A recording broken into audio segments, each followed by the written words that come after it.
Hello សួស្តីអ្នកទាំងអស់គ្នាមកមើលតិចនៃឆ្កឹះសក់ងាយដើម្បីលាបពណ៌សក់ឲ្យឃើញកាន់តែស្អាតហើយការឆ្កឹះសក់បែបនេះឬក៏ជ្រើសរើសពណ៌មកលាបគឺអត់រើសមុខទេណាអ្នកទាំងអស់គ្នានៅពេលដែលយើងឆ្កឹះបែបនេះហើយដើម្បីឲ្យងាយស្រួលឆ្កឹះដែលយើងប្រើប្រាស់ជាមួយនឹងกระดาษខ្ចប់ highlight នេះគឺខ្ញុំប្រើกระดาษឡាំងយើងនឹងធម្មតាទេយើងដាក់ថដើម្បីងាយស្រួលក្នុងការឆ្កឹះសក់ចាតាងាយបើសិនជាយើងមិនមានប្រទេសដែរប្រទេសចោដើម្បីត្រទេក្តារអីក៏បានដែរតែរៀងរឹងមកយើងដាក់ត្រអញ្ចឹងទៅអ្នកទាំងអស់គ្នាឆ្កឹះចាយើងឆ្កឹះសក់ភ្ញៀវសិនហើយសក់នេះដែរគឺយើងលាបជាមួយនឹងថ្នាំពណ៌សក់លេខ6 11ណាដើម្បីជាប្រភេទពណ៌ទឹកប្រាក់នៅពេលដែលយើងលាបទៅវាចេញជាមួយនឹង highlight ឆ្នុតបែបនេះគឺស្អាតខ្លាំងហើយសក់ដែលយើងអត់លាបគឺវាចេញបែបប្រាក់បែបប្រោនណាអ្នកទាំងអស់គ្នាអញ្ចឹងពីរពណ៌មកចូលគ្នាគឺឃើញស្អាតខ្លាំងមែនតើតែតិចនិចនៃការឆ្កឹះក៏យើងត្រូវដឹងដែរក៏លើបន្តិចនឹងសម្រាប់ជាងទាំងអស់គ្នាដែរធ្វើទៅឲ្យឃើញសក់ភ្ញៀវស្អាតចាហើយជាទូទៅខ្ញុំអត់សូវចូលចិត្តឆ្កឹះមួកទេគឺខ្ញុំចូលចិត្តឆ្កឹះបែបกระดาษខ្ចប់បែបនេះទៅពេលដែលយើងឆ្កឹះបែបហ្នឹងទៅគឺឃើញឆ្នូតស្អាតខ្លាំងអ្នកទាំងអស់គ្នាឲ្យតែយើងចេះបែងសក់ចេះចែកសក់ចែកខាងមុខនិងខាងក្រោយបែងកតាក្បាលផ្សេងគ្នាទៅហើយយើងចាប់ដើមញែកដើម្បីចន្លោះនៃការឆ្កឹះសក់ឲ្យឃើញឆ្នូតស្អាតហើយខ្ញុំប្រើទឹកដាក់ក្នុងការអញ្ចឹងទៅយើងច្បូតណាដែលឡើងហើយគឺយើងលាងហើយមុននឹងធ្វើការឆ្កឹះសក់គឺយើងភាសាមួយភ្ញៀវហើយថាសក់បងនៅពេលដែលយើងធ្វើទៅគឺសក់បែបហ្នឹងគឺធ្វើទៅគឺវាអាចមានការស្ងួតអីខ្លះហើយយើងអត់ធានាថាអូបងធ្វើទៅសក់បងអត់ឆេះទេ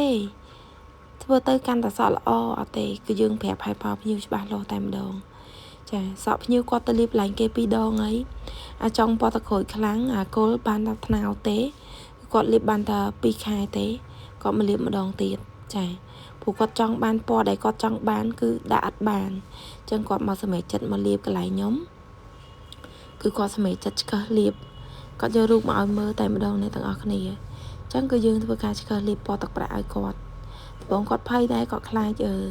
លាបសក់គាត់ទៅខ្លាចអត់បានអីដូចគាត់គិតអញ្ចឹងណាព្រោះគាត់លាបម្ដងជា2 ដង 3 ដងហើយលាបពេលណាក៏ខកចិត្តដែរតែ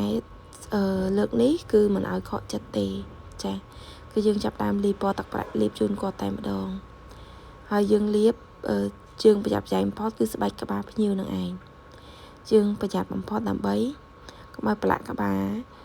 បែកក្បាលពោពាសពេញវាអាចមានផលប៉ះពាល់ទៅលើសុខភាពស្បែកក្បាលភ្ញៀវអញ្ចឹងណាអញ្ចឹងការលាបថ្នាំសក់គឺប្រយ័ត្នខ្លាំងអ្នកទាំងអស់គ្នាហើយពិសេសលាបប្រយ័ត្នហើយជាងថ្នាំសក់លាបធ្វើម៉េចកុំឲ្យរីសថ្នាំសក់ឲ្យអស់ថ្នាំឬថាលាថ្នាំឲ្យតិចពេកចាកាលណាដែលយើងលាតិចពេកពេលដែលយើងលាបឲ្យភ្ញៀវទៅវាបានសប់ល្អទេអញ្ចឹងកុំស្ដាយថ្នាំលាយឲ្យស័ក្តិសមហើយយើងចេះប៉ាន់ស្មានតសក់ហ្នឹងយើងប្រើថ្នាំមួយដបអញ្ចឹងណាហ្នឹងហើយសម្រាប់សក់នេះដែរគឺខ្ញុំប្រើថ្នាំមួយដបបន្តិចទេដើម្បីលាបជូនគាត់ហើយលាបទៅគឺស្លមមជាមួយនឹងសក់គាត់តែម្ដងចាហើយក៏តិចនិចលាបអីគឺយើងលាបដោយមានបច្ចេកទេសយើងមានថ្នាំការពារព្យាបាលទប់ស្កាត់ដើម្បីសក់កុំឲ្យសក់ភ្ញៀវកាន់តែខ្សោយអញ្ចឹងណាតោះមកយើងទុករយៈពេល40 នាទីចាតាមសក់ដែរណាឬក៏1 ម៉ោង40 នាទីអញ្ចឹងទៅគឺយើងអាចយកភ្ញៀវមកកក់លាងចេញបានហើយចាហើយក៏សរសៃសក់គឺឃើញថាវាមិនស្អាតទេហើយយើងធ្វើការផ្លុំឲ្យស្ងួតមកដើម្បីគៀបសក់ឲ្យគាត់ហើយសម្រាប់សក់ពណ៌ខ្ញុំរៀបខមមិនមែនតែបើចាំប្រើភ្លើងខ្លាំងពេកទេកម្ដៅម៉ាស៊ីនគៀបយើងប្រើត្រឹម190 200ហ្នឹងទៅគឺអូខេហើយគៀបសក់ភ្ញៀវស្អាតទេណាឃើញទេហើយសក់គាត់យើងអត់អាចឆ្កឹះឲ្យសខ្លាំងលោតខ្លាំងទេភាសាអីសរសៃសក់ខ្សោយអញ្ចឹងយើងឆ្កឹះមកល្មមពណ៌មកល្មមមកលោតតិចអញ្ចឹងមកគឺឃើញស្អាតហើយ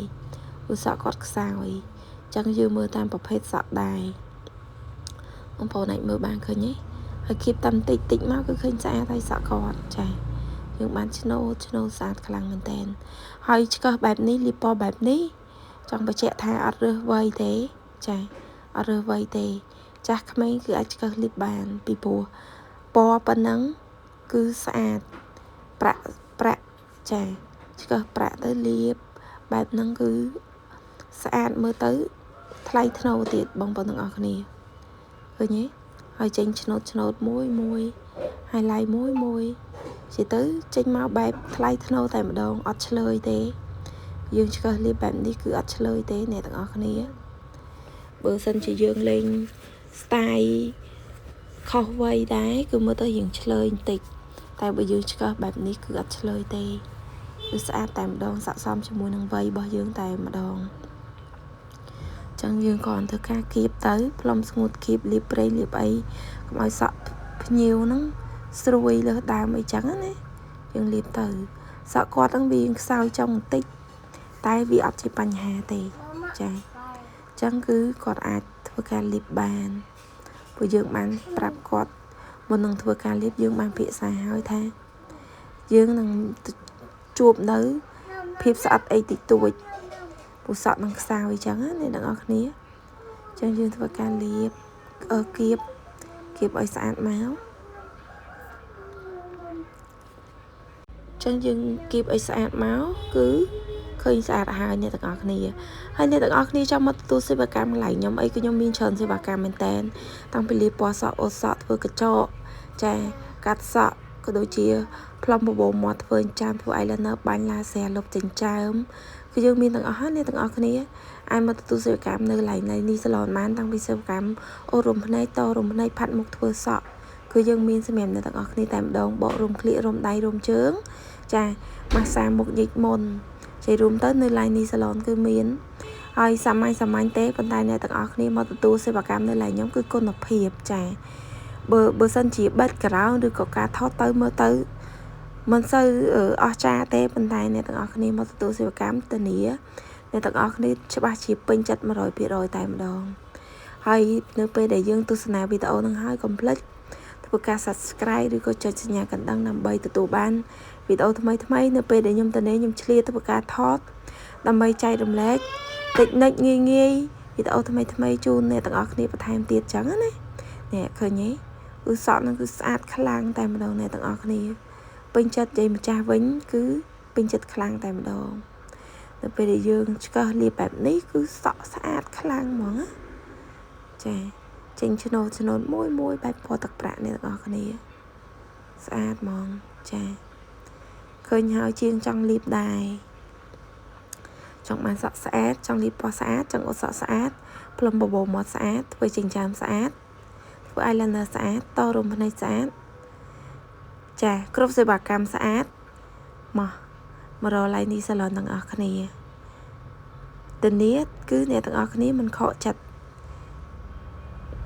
ហើយសក់ខ្សោយបែបណាក៏យើងមានវិធីសាស្ត្រដើម្បីជួយបានដែរអ្នកទាំងអស់គ្នា